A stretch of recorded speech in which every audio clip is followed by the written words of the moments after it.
दोस्तों, एक पुलिस वाले का समाज के प्रति क्या फर्ज होता है ये तो सबको पता है, लेकिन वो अपनी फैमिली को लेकर क्या सोचता है और उसके मन में क्या डर होता है ये आपको मूवी देखकर पता चल जाएगा। मूवी का नाम है क्रॉस फायर। फुल डिटेल आपको डिस्क्रिप्शन में मिल जाएगी, तो एंड तक बने रहना।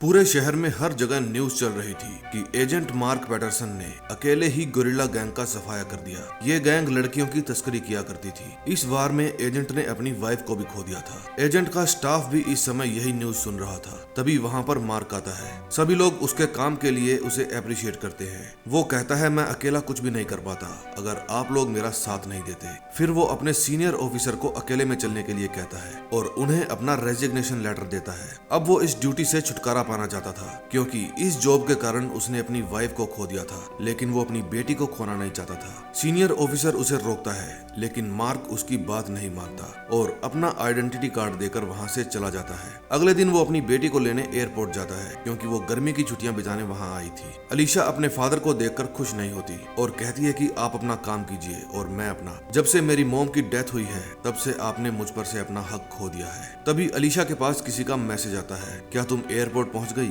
हम जल्द ही मिलेंगे। फिर घर जाते समय मार्क अलीशा को कहता है कि घर में खाने के लिए कुछ भी नहीं है, मैं कुछ खाने के लिए लेने जा रहा हूँ। फिर वो अपनी गाड़ी को पार्क करके अपना ऑर्डर किया हुआ खाना लेने जाता है, लेकिन तभी उसे पीछे से आवाज आती है और वो देखता है कि कोई उसकी बेटी के पास खड़ा है। वो डर जाता है और जब वो पास जाकर देखता है तो वो कोई उसकी पुरानी फ्रेंड थी जो उसे देखकर रुक गई थी। फिर वो गुड लक विद स्टीफन कहकर वहाँ से चली जाती है। रास्ते में मार्क अपनी बेटी से पूछता है कि स्टीफन कौन है। अलीशा कहती है, आपको ये जानने की जरूरत नहीं है। मार्क कहता है कि मुझे तुमसे जुड़ी हर चीज जानने की जरूरत है और ये मेरा अधिकार भी है। फिर मार्क अपनी बेटी को अपने नए घर लेकर जाता है, जो उसने खुद अपने दोस्त के साथ मिलकर अपने हाथों से बनाया था। फिर वो अपनी बेटी को उसका रूम दिखाता है। उस घर के दरवाजे के लॉक में कुछ प्रॉब्लम थी। नहाते समय मार्क को याद आता है कि एक बार अलीशा ने मुझे वार्न भी किया था कि आप गोरिल्ला गैंग से लड़के लोगों को तो बचा रहे हैं, लेकिन इससे हमारी जान को भी खतरा है। और मार्क ने कुछ नहीं होगा कहकर उसकी बात टाल दी थी। फिर उसने अपनी वाइफ से पूछा, क्या मुझे अपना काम छोड़ देना चाहिए? लेकिन उसकी वाइफ कहती है कि नहीं, शहर को आप जैसे अफसरों की जरूरत है।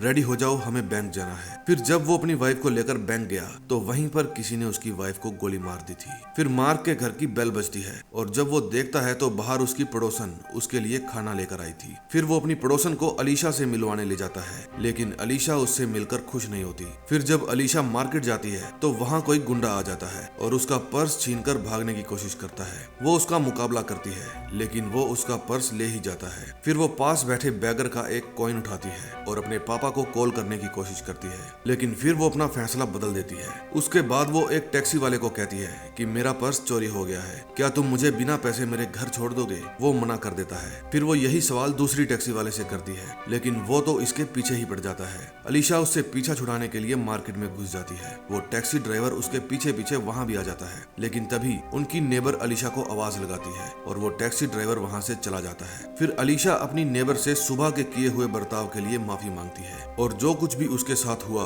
उसे सब कुछ बताती है। फिर वो कहती है कि ये बात हम दोनों के बीच में रहनी चाहिए, मैं अपने पापा को बीच में इन्वॉल्व नहीं करना चाहती। लेकिन फिर भी उनकी नेबर मार्क के पास फोन करके उसे बताती है कि अलीशा मेरे साथ है और वो अपना पर्स कहीं भूल गई है। फिर रात को जब मार्क घर आता है तो वो अलीशा का पर्स अपने साथ लेकर आता है, क्योंकि उसे पता था कि उसका इलाका कैसा है। फिर वो अलीशा को कहता है कि किसी स्टीफन का फोन आ रहा था, जाओ और उसे बताओ कि तुम ठीक हो। उस रात मार्क बहुत ज्यादा शराब पी लेता है और टल्ली होकर गिर जाता है। फिर अलीशा उसे संभालती है और उसे सुला देती है। अलीशा देखती है कि उसके पापा के लैपटॉप में एक आदमी की फोटो लगी है जिसका आधा चेहरा बिगड़ा हुआ है। अब जिस समय मार्क अपनी बेटी के साथ अपने बिगड़े हुए संबंध अच्छा करने की कोशिश कर रहा था, उस समय एक स्ट्रेंजर ऐसा भी था जो मार्क से बदला लेना चाहता था, क्योंकि उसने उसकी पूरी गैंग का सफाया कर दिया था। अगले दिन सुबह अलीशा जॉगिंग करने के लिए जाती है। वहाँ उसे एक कार हिट करके चली जाती है। घर पर मार्क अपनी नेबर से पूछता है कि अलीशा कहाँ है। वो बताती है कि जॉगिंग के लिए गई है। इतने में अलीशा आ जाती है और मार्क पूछता है कि ये चोट कैसे लगी। वो बताती है कि एक कार ने मुझे हिट करने की कोशिश की। फिर वो मार्क को उस कार का नंबर बताती है। मार्क अपने दोस्त विक्टर को फोन करता है और उसे नंबर बता के कार के मालिक का पता लगाने के लिए कहता है। फिर कुछ घंटे बाद विक्टर मार्क के पास आता है और उसे बताता है कि जिसकी भी वो कार है वो छोटी मोटी चोरियां करता है। ये तो सिर्फ एक इत्तेफाक था,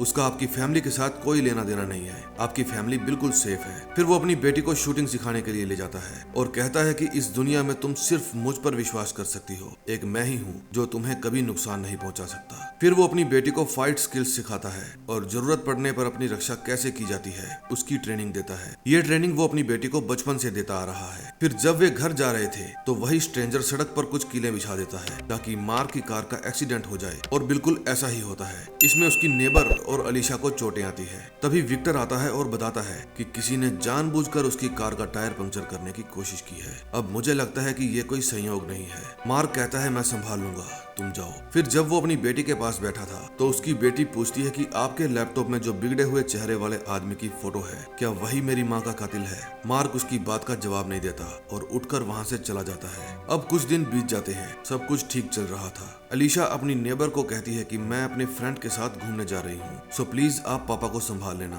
वो मुझे कहीं जाना अलाउड नहीं करते। नेबर कहती है लेकिन तुम्हें मेरे साथ चर्च चलना होगा। फिर वो अपनी एक फ्रेंड के साथ चली जाती है। उसकी फ्रेंड के कुछ दोस्त भी उनके साथ थे। फिर वे एक बार में जाते हैं और वे लड़के उसे जबरदस्ती ड्रग लेने पर मजबूर करते हैं। अलीशा ड्रग ले लेती है और नशे में हो जाती है। फिर एक लड़का उससे जबरदस्ती करने की कोशिश करता है, लेकिन उसे पता नहीं था कि अलीशा को फाइट भी करनी आती है। लेकिन नशे में होने के कारण वो ज्यादा देर तक लड़ नहीं पाती और दो लड़के उस पर हावी हो जाते हैं। फिर मार्क उसे ढूंढता हुआ वहाँ आ जाता है और उन लड़कों की ऐसी धुलाई करता है कि आइंदा वे किसी भी लड़की को नहीं छेड़ेंगे। फिर वो अलीशा और उसकी दोस्त को वहाँ से ले जाता है। घर जाकर उसकी फ्रेंड उससे माफी मांगती है कि अगर तुम्हारे पापा सही समय पर नहीं आते तो अनर्थ हो जाता। फिर मार्क उसकी फ्रेंड को टैक्सी में घर भेज देता है और खुद बैठ के पैग लगाने लगता है। तभी अलीशा और नेबर दोनों चर्च जाने के लिए घर के बाहर आती है। मार्क उन्हें रोकने की कोशिश करता है, लेकिन नेबर कहती है कि अच्छे काम के लिए जा रहे हैं, रोको टोको मत। लेकिन मार्क का रोकना भी जायज था। हालांकि वे चर्च जाकर सेफली घर वापस आ गए थे। अगले दिन जब मार्क मार्केट जाता है तो घर के बाहर उसे एक बॉक्स मिलता है जिसके ऊपर अलीशा का नाम लिखा था। एक बार तो वो उस बॉक्स को देकर कार में जाकर बैठ जाता है, लेकिन फिर उसे अपनी बेटी की चिंता होती है कि पता नहीं उस बॉक्स में क्या होगा। फिर वो भागकर अंदर आता है और चाबी खो जाने के बहाने से बॉक्स को चेक करता है। फिर वो विक्टर और अपने बॉस जॉन से मिलता है और उन्हें बताता है कि एक कार बार बार हमारे घर के आसपास चक्कर लगाती पाई गई है, कम से कम 8-10 बार। मुझे लगता है कोई हम पर नजर रख रहा है। रात को जब मार्क अपनी बेटी के पास था तब उसे विक्टर का फोन आता है और वो बताता है कि हमें सूचना मिली है जिस बंदे की वो कार है उसका आधा चेहरा खराब है और वो एक होटल में देखा गया है। मार्क कहता है तुम मेरी वेट करो, मैं अभी आता हूँ। फिर वो अपने साथियों के पास जाता है और वे उस आदमी को पकड़ने होटल में जाते हैं। मार्क और विक्टर रूम के अंदर जाते हैं और उस आदमी को पकड़ लेते हैं। मार्क देखता है कि उसने अपने चेहरे पर मास्क लगाया हुआ है। फिर मार्क पूछता है कि क्या चल रहा है, मुझे साफ साफ बताओ वरना खोपड़ी उड़ा दूंगा। वो कहता है कि ऐसा करने के लिए मुझे किसी ने $500 दिए थे और तुम्हारा ज्यादा से ज्यादा समय वेस्ट करने के लिए कहा था। मार्क समझ जाता है कि उसकी बेटी खतरे में है और वो अपने घर की ओर जाने लगता है। घर पर उसकी बेटी का बॉयफ्रेंड स्टीफन उससे मिलने आया था। दरवाजे का लॉक जाम होने के कारण वो खुल नहीं पाता। तभी वहाँ पर स्ट्रेंजर आता है और स्टीफन का गला काटकर उसे मार देता है। उस समय मार्क अपनी नेबर को फोन करता है, लेकिन वो टीवी देखने में मस्त थी और फोन साइलेंट पर था। उधर वो स्ट्रेंजर घर के अंदर घुसने की कोशिश कर रहा था, लेकिन सभी दरवाजे बंद होने के कारण वो घुस नहीं पाता। उनकी नेबर सोने से पहले एक बार अपने पड़ोसियों से मिलने के लिए उनके घर जाती है। अलीशा उस समय घर की एटिक में छुपी हुई थी। फिर वो विंडो में से देखती है कि स्ट्रेंजर उनकी नेबर के पीछे एक बड़ा सा चाकू लेकर आ रहा था। अलीशा चिल्लाती है, लेकिन इतने में स्ट्रेंजर उनकी नेबर को मार देता है। फिर अलीशा के पास मार्क का फोन आता है। अलीशा बताती है कि उसने मेरे ही सामने स्टीफन और मरियम को मार दिया है। मार्क कहता है कि तुम मेरे रूम में जाओ और दरवाजा बंद करके जो भी मिले उसे दरवाजे के आगे लगा दो। अगर फिर भी वो तुम्हारे पास आ जाए तो तुम अपनी जी जान लगाओ और उसे मार दो। मैं घर पहुंचने ही वाला हूँ। वो स्ट्रेंजर घर के अंदर एंटर कर चुका था। अलीशा का दिमाग काम नहीं कर रहा था कि कहाँ छुपे। फिर वो स्ट्रेंजर उसके पास आता है और उसका गला दबाकर उसे अधमरा कर देता है। फिर वो मार्क को फोन करता है। मार्क कहता है कि मेरी बेटी को कुछ भी हुआ तो मैं तुम्हारा भेजा उड़ा दूंगा। स्ट्रेंजर कहता है कि मुझे तुम्हारी पत्नी को मारने में बहुत मजा आया था और वही मजा अब मुझे दोबारा आने वाला है। लेकिन इतने में वहाँ पर मार्क आ जाता है और उसका भेजा उड़ा देता है। हर बार की तरह सारा काम खत्म होने के बाद वहाँ पुलिस आ जाती है। फिर मार्क का बॉस जॉन आता है और उसे समाज की गंदगी साफ करने के लिए थैंक यू कहता है। दोस्तों, हमें इस मूवी में ये देखने को मिला है कि अगर कोई ऑफिसर ईमानदार है तो उसे पल पल अपने परिवार की सुरक्षा करने की फिक्र लगी रहती है, क्योंकि अगर कोई ऑफिसर बेईमान है तो इसका मतलब है कि उसकी बुरे लोगों के साथ दोस्ती है। फिर उनसे खतरा कैसा।